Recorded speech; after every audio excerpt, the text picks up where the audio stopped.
So by the end of this, at the end of the day, when it actually happened, nobody wanted to kill Jesus. Like, no one actually wanted to. It's funny I say that because I've spent 6 weeks now telling you all the times people wanted to kill Jesus. So now I tell you, nobody wanted to kill Jesus. And that's odd. I mean, literally, like, we got that wanted poster. I was really excited about that for the sermon series, like, Jesus wanted poster. Like, I think that's cool. This whole series for almost 2 months now, I've been telling you all the people who want to kill Jesus. And so now I'm telling you that no one actually wanted to. It's interesting because for 3 years, sort of when it was like theoretical, everybody was all about killing Jesus. But once they actually were able to do it, once, kind of the rubber hits the road, nobody wanted to pull the trigger and do it.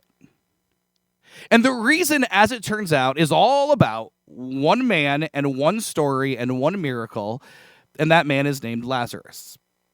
So look, we don't know exactly, it's hard to tell, like the Bible doesn't tell us exactly, but you get the impression from the various stories between Jesus and Mary and Martha and Lazarus that this is Jesus' family friend. Like, I know we don't think of it that often, that, Jesus, he lived a life before his ministry, and he had friends, and he, did stuff. He had a job. He, did all the things regular people do. And so it seems like Lazarus and then his sisters, Mary and Martha, are just friends with Jesus. Like, they've known each other. Like, we never meet them in his ministry. It's just as soon as we see him, it's like, hey, here's Jesus' friends. And so Lazarus was a guy who it sure seems like is a long friend of Jesus, an old friend of Jesus, somebody who knew Jesus from way back, somebody who was probably as surprised as anybody else that Jesus is now going from being a carpenter in Nazareth to a traveling homeless rabbi, right? But Lazarus and Mary and Martha, they stick it with it, they stick it out, and they're friends with Jesus. And one day Lazarus gets sick. And I don't mean the sick that we all get this time of year. I mean, like, real sick. The kind of sick that kills a man. And so Lazarus ends up dying. He is on his deathbed. And some folks send their word to Jesus saying, hey, your friend Lazarus is dying. And we're not told in the story exactly like what the action point is, if they were asking for a miracle or if they were just wanting him to go pay his respects or whatever. But Jesus finds out that one of his best friends is dying. And so he stops what he's doing, eventually, gets around to it, stops what he's doing, and he travels to see Lazarus. And the problem is they don't have text messaging. They don't even have a fax machine, It's very hard to communicate information. And so by the time Jesus gets the information communicated to him, by the time they get around to traveling, Lazarus is not just, no longer with us, but he's been dead for 4 days. Like, he's not just dead, he is dead. He's like starting to smell bad dead. I mean, he's dead. Like, there's a reason we, do the things we do in funerals. Dead bodies do dead body things. And Lazarus was in that category. He was dead. And so when Jesus arrives, he gets to kind of like this funeral scene. They had these much longer funerals than we had, and these longer periods of mourning. And he sees Mary and Martha, Lazarus' sisters, and he talks to them, and they're obviously devastated. They're obviously upset. They're like questioning him, and if you were here, it would have changed. They're as much angry as they're sad. What happens when somebody you love dies. And then eventually you get to a place where, Jesus kind of gets to the tomb and he sees, these people who are mourning, they're crying, they're wailing, they're sad, they're upset, they're everything. And this whole scene is taking place. And the easiest verse in the Bible to remember is a 2-word verse where we read that Jesus wept. I think it's fascinating that Jesus wept, though. Because one of the things we always do when like terrible things happen, when tragedies happen, when somebody we love, dies, when we suffer a loss, whatever it is, we always ask why. Like, why did this happen? Or we ask, what happens when somebody dies? Or we try to get comfort by answering questions. And the funny thing about that is there's like this underlying idea that we have that if we get our questions answered, then we'll be okay. Like, I'm sad because someone dies, so I'll ask these questions. Why does it happen? What happens? Where do they go? Well, we ask these questions, and the underlying assumption is we ask the questions because we think if we get those questions answered, if we know the truth about why a tragedy happens, or we know the truth about, what happens next, or we know the truth about these existential spiritual questions, if we can just know the truth, then it'll take our pain away. That's the assumption that we make. It's why we ask the questions. We ask because we believe that will, in some sense, comfort us. I can't tell you how wrong that is. Because here's Jesus, God in the flesh, literally the creator of the world, the creator of the universe, the creator of reality, wearing a body. He knows everything. He knows why people die. He knows what happens after death. There is not a theological, existential, spiritual question about tragedy or suffering you could ask Jesus, and he doesn't already know the answer before you ask it. And yet, he wept. As it turns out, knowing the answer does not actually alleviate our pain. Which is probably why we were never given answers. Because there's no point. It's not overly helpful. Jesus sees that his friend is dead. Jesus sees that these people are suffering and are in agony. And so Jesus weeps along with them. And then he does something he had done 2 times before in his ministry. He says, well, I don't like that, so I'll just fix it. Brings Lazarus back to life, and the tears became laughter, and the mourning became joy, and it was wonderful. Now, like I said, it's not the only time this happens. This is Jesus' best miracle. This is the greatest miracle. You can't really argue. I don't think it's arguable that, this is calming the storm and walking on water and, healing lepers and stuff. Like, that's all good stuff. Don't get me wrong. But bringing back to life the dead that's it. That is 10 out of 10. That's the best miracle. But this time that he does it is actually more significant than the other 2 times he does it. And the reason for that is, well, there's 2 reasons. It's geography and timing. Let's talk about the geography of this. Jesus brought back to life Lazarus 15 stadia away from Jerusalem.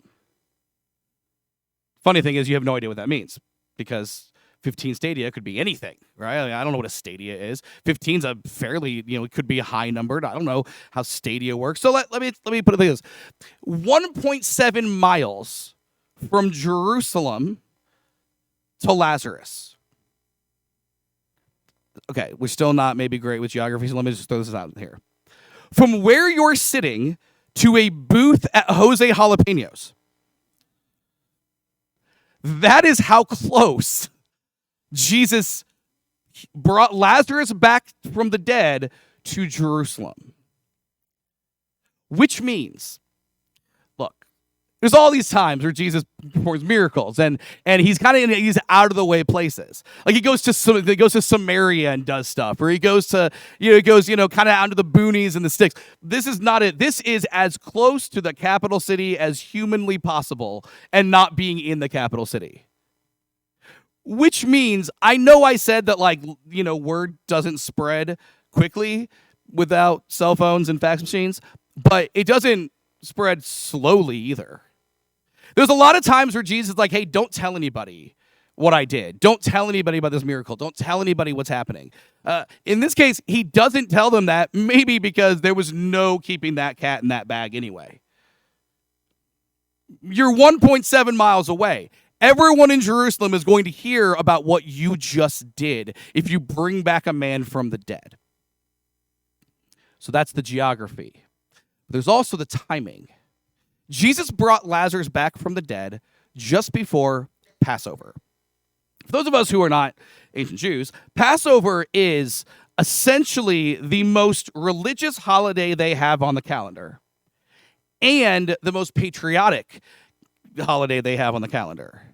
It's like Easter plus the 4th of July for like a week of partying. The Passover commemorated when God saved the people of Israel by bringing them out of slavery, out of Egypt. So they were slaves. They were not a people. They were not a nation. God does what God does. He brings them freedom and hope. And after that, now they are a people. They do have their own life to live. Passover commemorates God providing for them new life. Not just them as individuals, but them as a nation. Here's why that's important. Passover happened. And then for, I don't know, something like 1,500 years, the people needed a Passover again. Like, if you look at the history of ancient Israel, I mean, it's just littered with tyrants and fascists and kings coming and conquering and taking. It doesn't matter, like the Assyrians, the Babylonians, the Seleucids, the Greeks, the Romans. I mean, just everybody over and over and over. And yeah, the Jews tried to fight back, but it almost never works. We talked about it a few weeks ago. In this series, we talked about the Maccabees who were able to fight off the Seleucids and all of that. But look, that was a rare occasion. When that happened, they made a new holiday. Because it never seemed to happen. The people of Israel were constantly enslaved, constantly oppressed. And in the days of Jesus, that was the Roman Empire. The biggest empire in the world had occupied the people, had conquered the people, had subjugated the people. And yeah, look, it's a complicated thing. Politics are always complicated.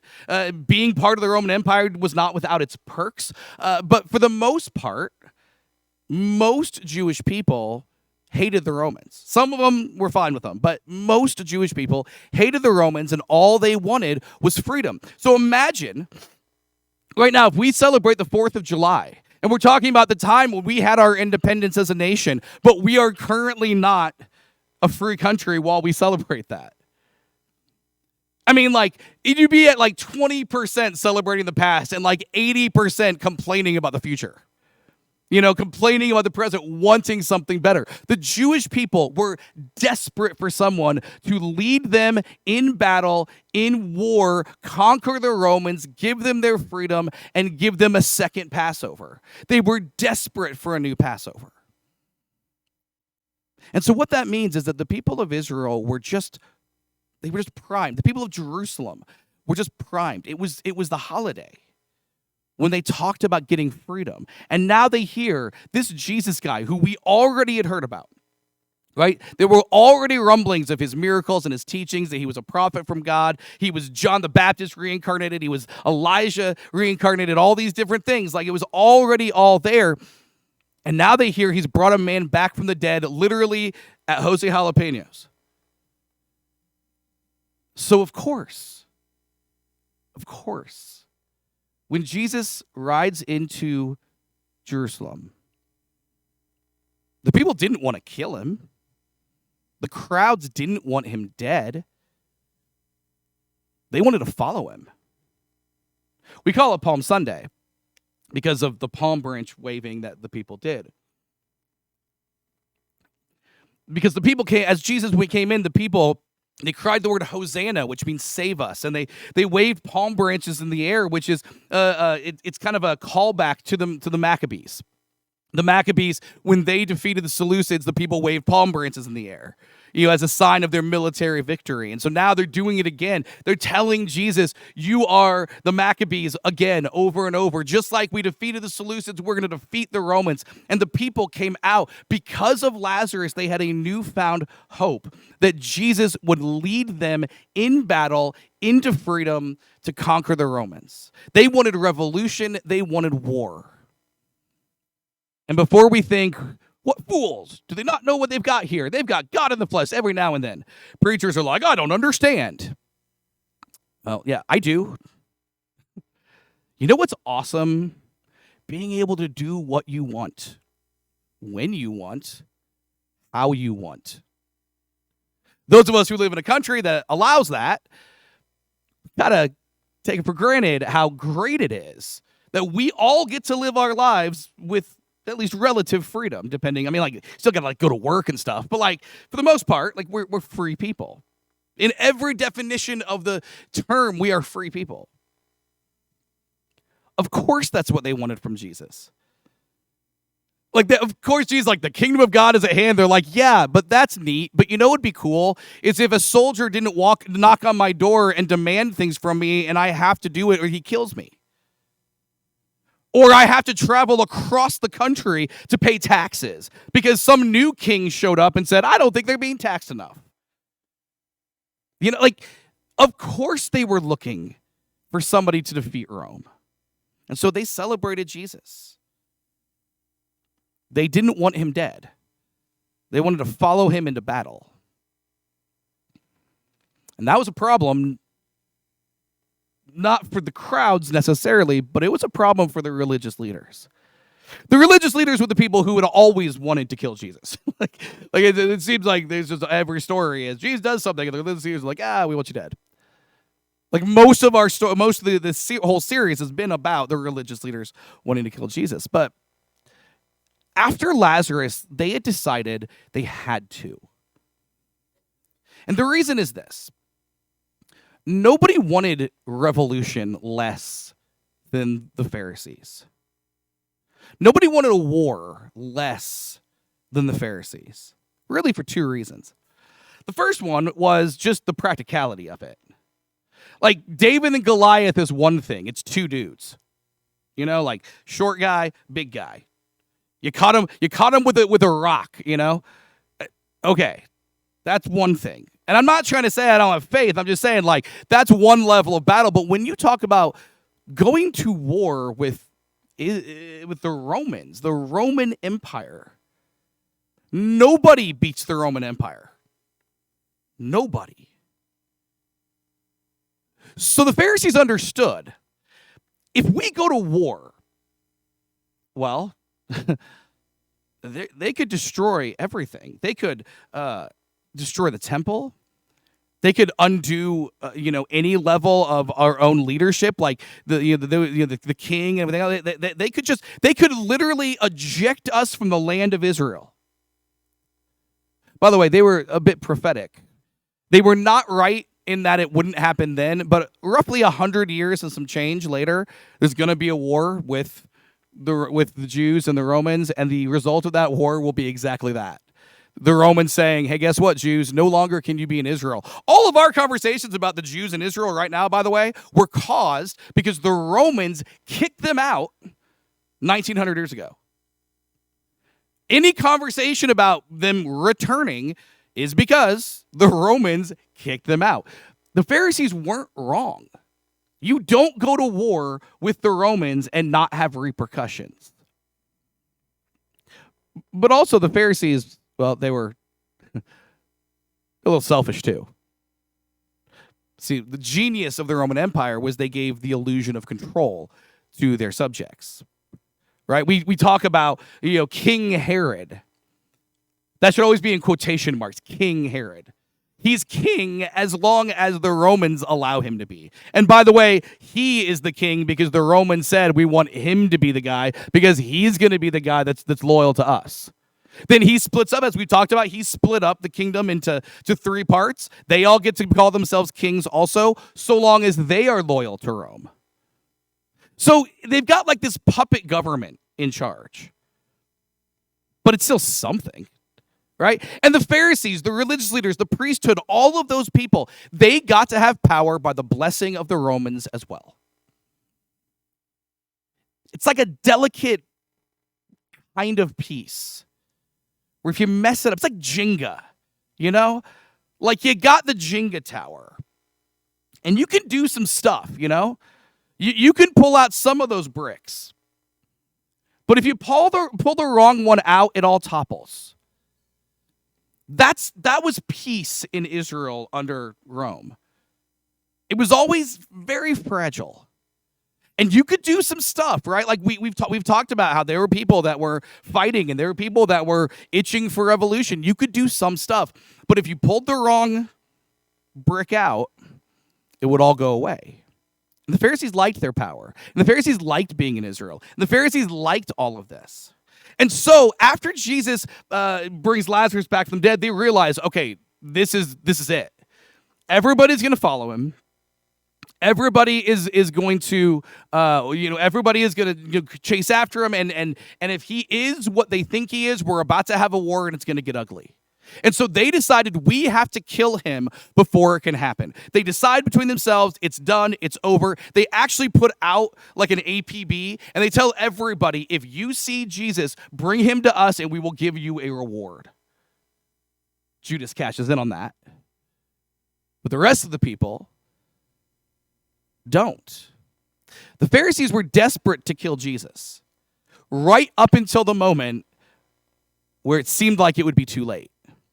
Because when Jesus rides into Jerusalem and the people are screaming Hosanna and they're singing songs, they're waving palm branches, and that's what they're doing, the religious leaders understand it's too late now.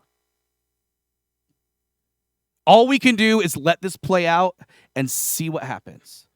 Because now, if we kill this guy, the crowds will turn on us. And so they didn't want to kill Jesus. It's really important we understand that. This whole situation was created where nobody wanted to kill Jesus as long as he lived up to their expectations. As long as, in fact, he was a commanding conqueror, as long as he was someone who would lead an army, as long as he was someone who would overthrow Rome, as long as he was someone who was violent, it was great. That's fine. No problem. But Palm Sunday turns into boring Monday, which turns into disappointing Tuesday, which turns into now we're really irritated with him Wednesday. And the crowds turn on Jesus. The people turn on Jesus. And the reason is they had one set of expectations. And that set of expectations was never going to be something Jesus would do.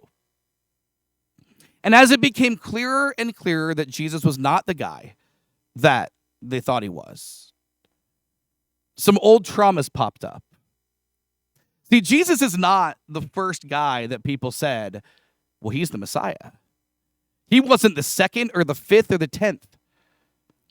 People claiming to be the one who would bring them freedom had happened again and again and again. People constantly showed up and said, it's me.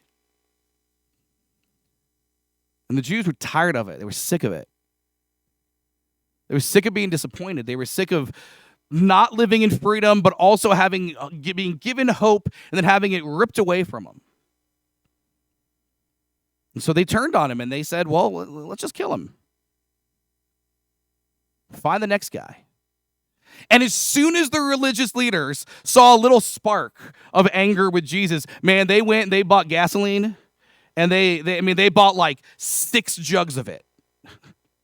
And they just threw it all on there until it exploded.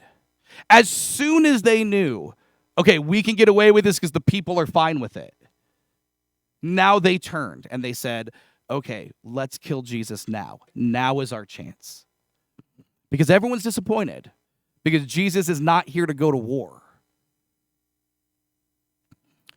However, the story's not done. Because there was one other person who absolutely did not want to kill Jesus. And that was the Roman governor, Pontius Pilate. Now, this is a really interesting thing I'm about to tell you. Because the Romans had no problem killing anybody. Like the Romans, like they'd kill, it just doesn't matter. Like innocent, guilty, anything in between, suspected. Like they're the Romans, guys. These guys did not conquer the known world by being pacifists. They did not conquer the known world by giving slaps on the wrist. So one would think that if you're Pontius Pilate, a governor of Rome, that if you say, hey, could you kill this guy? That he'd be like, yeah, no problem. I'll put it to my list.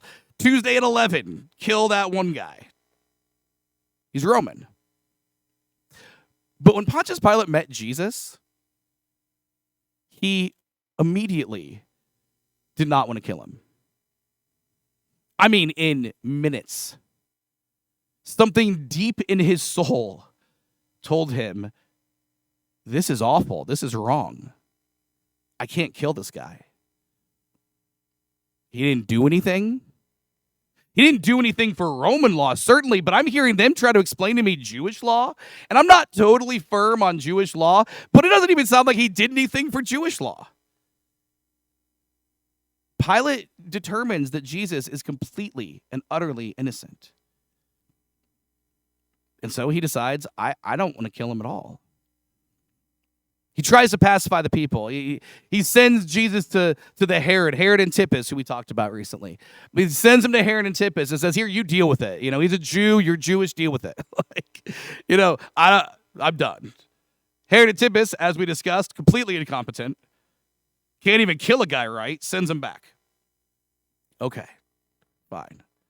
Well, I'll tell you what I'm going to do then. He's like, since it's Passover, I'll give you guys a gift. I'll release a prisoner to you. Oh, look, here's a prisoner. Have Jesus. And the people said, no, we don't want him. We want this guy named Barabbas, who was everything that they were saying Jesus was. He actually was. He was a criminal. He was a violent insurrectionist. He was essentially a terrorist or a hero, depending on your perspective. He really was a guy with Roman blood on his hands. And the people wanted that. And Pilate probably should have seen that one coming, to be honest. But he didn't. And so, all right, I'll try something else. He's like, oh, what if I just beat him within an inch of his life? Will that work? So he beats Jesus within an inch of his life. And he's like, good. See, he's punished. Have him back. And the people just demand. Pilate ends up giving in part because he's a pansy. That needs to be said. This is a man with all the power who knew the truth and should have had the guts to stand up for that, but he didn't. But because, again, everything it's Jenga, right? And all Pilate wants out of this is out of this. Pilate hates his job. Being the governor in Judea that's like the worst job it's the worst place to be a governor. You're super far from Rome. You're not going to get a promotion. The way you get promoted in Rome was you rub shoulders with important people. You hobnob with the elites. He can't hobnob with anybody other than maybe like some sheep who are notoriously bad at hobnobbing. And so there's nothing he can do. He's far away. He can't get a promotion.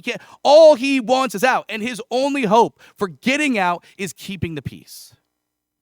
If there's a revolution, he's not getting out at all. He'll be stuck here forever. And so when the religious leaders and when the crowds of Jewish people, when they not so subtly questioned his allegiance to Rome and the Caesar himself, and they not so subtly threatened a revolution, Pilate gave in. He never wanted to kill Jesus. But he said, okay. I mean, he did this thing where he got a bowl and he washed his hands. He's like, I wash my hands of the situation. I don't know if that's the first time anybody did that or not. It's very dramatic, very theatrical. But in the end, the Jews are like, fine, we'll do it. Fine. But he's the one, he did it, He did it. He was the last authority. Here's the point. You have three principal parties who are responsible for the death of Jesus, other than Judas. We talked about Judas last week, but let's set him aside because we talked about him forever last week. And none of these parties actually wanted Jesus dead. At different times at the end, they all were good with Jesus. Or good with what they thought Jesus was. And yet they all participated in killing him. And the question has to be asked, how? Why? Why do people do things they don't want to do? And the answer is really simple. They were all scared. All of them were terrified. And all of them acted out in their fear. The crowds of people, they were terrified of the Romans. They were afraid. And they were afraid that in their whole lives, they would never be free. That nagging, gnawing fear drove them to kill an innocent man because he had the audacity of not leading them to war. They were afraid. The Pharisees were afraid.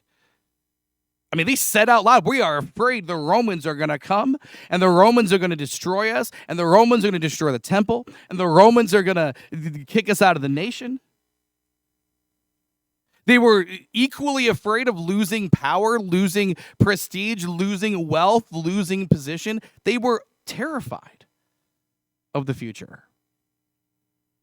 And here's the ironic thing, the terribly tragic, ironic thing is that while the crowds of people and the religious leaders were terrified of the Romans, the one Roman who was in charge of everything was terrified of the crowds and the religious leaders. Pilate was terrified of these people because he knew if they revolt, yeah, I could put the revolution down, but that's going to cost me. He wasn't afraid of dying, but he was afraid of losing everything. He was afraid of never getting out. He was afraid of being stuck. He was afraid of the consequences from the Caesar, from the Senate, if he doesn't do a good job here. Everyone's afraid. And in their fear, they killed Jesus. This has to be understood. God became a man and human people killed him. But we did not kill Jesus out of anger. We didn't kill Jesus out of a misunderstanding. We didn't kill Jesus because, we're just so bad. We didn't kill Jesus out of rage and hate. We didn't kill Jesus out of fury and just any of that. We killed Jesus out of fear. We were terrified, and so we acted horribly. One of Jesus' best friends talked about the death of Jesus quite a bit, but in one of his letters, it's 1 John, we call it. And he talks a lot about the crucifixion, and he talks a lot about Jesus dying and what it means. And then he says this. This is what we were in 1 John chapter 4. He says, "Dear friends, since God loved us that much, we surely ought to love one another. No one has ever seen God, but if we love each other, God lives in us, and his love is brought to full expression in us." A few verses later, he says, "Such love has no fear, because perfect love expels all fear." I think we think about the opposite of love being hate, or disliking or prejudice or whatever. You can love somebody or you can be bigoted against them. I suppose some of that can be true. It's a whole other argument. But John tells us that the opposite of fear, the polar opposite of love, is fear. And he says that when we live lives of love, that God lives within us. That God's love is brought to full expression in us. If you want to experience God, show love.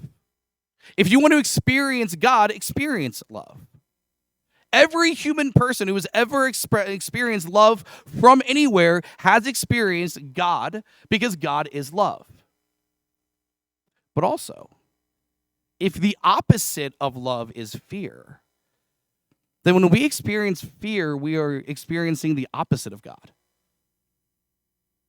When we live lives of fear, God is not brought in full expression with us. They're exactly the opposite. In fact, it says expels. It's I don't know exactly those words because what it's magnets, you put magnets together and they push back. It's like that. Love and fear, they push back against each other. They repel each other. And at the end of the day, if we wonder, how does Jesus get killed by these people who none of them really wanted to do it? Well, because they all lived lives driven by fear. And there is no faster way to destroying your life and the lives of those around you than living your life based on fear. Now, to this point of the sermon, I need to clarify something. I am not talking about Hallmark or a Valentine card Like, this is not just like, I choose you. Here we go. Yeah, threw that one in there, didn't I? I love throwing like 40-year-old references into things and just hearing who laughs. Anyway, like it's not like a sentiment, you know? It's not like a feeling. It's not this like sweet, sugary, saccharine thing that you talk about like at like Christmas time. You see, Jesus defined love as treating people the way you'd like to be treated. That's it. Period. Treating people the way you'd like to be treated. God is love, in that God, in his very expression of his nature, treats others the way he would like to be treated if he were them.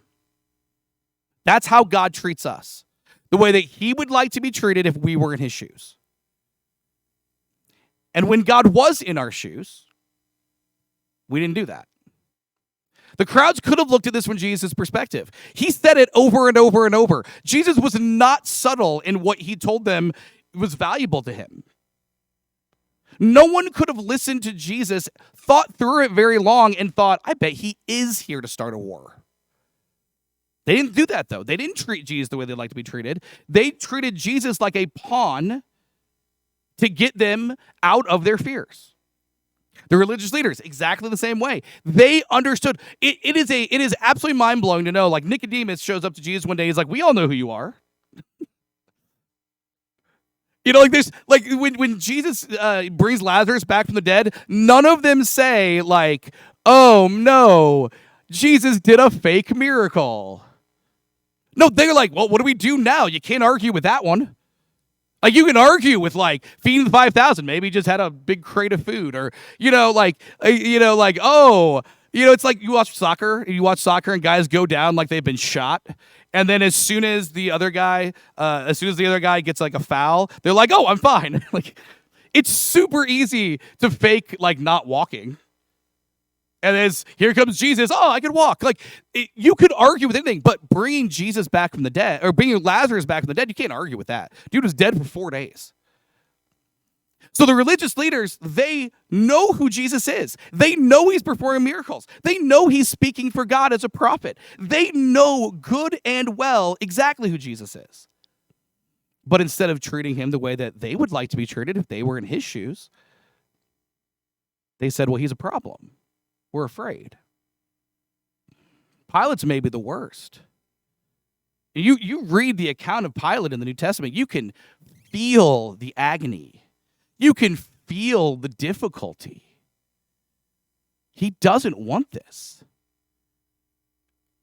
He could have had the guts to just do the right thing. No one could have told him no. But he didn't. And so when I say we have a choice to live lives of fear or lives of love, I don't mean you got to like everybody, or you got to give everybody Valentines, or like you got to get along, or you got to agree with people. Like this if I can get on a totally different sermon. When I was growing up, the idea I was directly taught, hey, you're not going to agree with like anybody, love them anyway. Somehow, over the last, 10 years, the idea is, well, you can only love people you agree with, right? Don't hang out with those guys. They disagree with you about something. Well, maybe they're right. Maybe they're wrong, and maybe none of it matters. Or maybe it does matter. And at the end of the day, we were taught to, love people anyway. You see, this is not about sentiment. This is about the direction of our lives. We will destroy our lives living lives of fear. But if we can live lives of love, if we can treat people the way we'd like to be treated, if we can approach people with the benefit of the doubt, treating them the way we'd like to be treated, then everything's going to go better. Not perfect, not great. People are still people. You're still you. But, it's a lot better. Because that's God in us. When we treat people the way we'd like to be treated, that is God living within us, his nature coming to full expression. And we always have a choice to live in fear or to live in love? To treat people with fear or to treat people with love? Treating people with fear got Jesus killed. But treating people with love shows God in a world where we desperately, desperately need him. We're in our 7th week of our series called Wanted. We got one more week. Next week, it's Easter. We don't. We have 2 more weeks. I'll cover that in a minute. We got 2 weeks. But we've got, it's week 7. Are we good? Do I need to? It's fine. We talked about people wanting Jesus dead. This week we talked about Jesus actually dying. Perfect. Our 7th lesson from the series Wanted is this. Every decision can be motivated by fear or love. We need to choose God and choose love. Let me say that again. Every decision can be motivated by fear or love. We need to choose God and choose love. We're going to sing a song. Musicians will come forward.